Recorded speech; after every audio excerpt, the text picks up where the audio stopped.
एक दिन रुक्मणी श्री कृष्ण के लिए गर्मा गर्म पूरी लाती है और कृष्ण को खाने के लिए देती है। जैसे ही श्री कृष्ण पूरी को खाते हैं, पूरी गर्म होने की वजह से उनका मुंह जल जाता है और उनके मुंह से राधा शब्द निकल जाता है। राधा शब्द सुनते ही रुक्मणी श्री कृष्ण से पूछती हैं, हे नाथ, एक सवाल हमेशा मेरे मन को चीरता रहता है। मैं आपकी अर्धांगिनी हूँ और मेरे अलावा भी आपकी बहुत सारी पत्नियां हैं, फिर आप सब कुछ में राधा का नाम ही क्यों लेते हैं?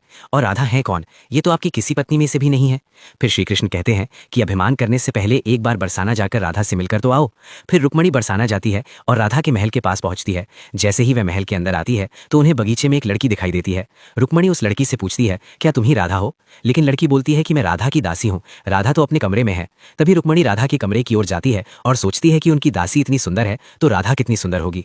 तभी रुक्मणी राधा के कमरे में पहुंचती है और राधा को देखकर चौंक जाती है और कहती है, क्या तुम राधा हो? और तुम्हारे चेहरे पर यह जला हुआ दाग क्यों है? तभी राधा कहती है, किसी ने मेरी कृष्ण को गर्म चीजों से दाग दिया है। अगर उसे पीड़ा होती है तो मुझे भी उस पीड़ा को सहना पड़ता है, क्योंकि हम दोनों अलग नहीं, हमारे दो शरीर में एक ही प्राण है। अब रुक्मणी जी को समझ में आ गया कि क्यों कृष्णा हमेशा राधा रानी का नाम लेते हैं। अगर आपने भी राधा रानी के दिव्य प्रेम को महसूस किया हो तो लाइक, फॉलो और कमेंट में राधे राधे लिखो, आपकी हर कष्ट दूर होगी।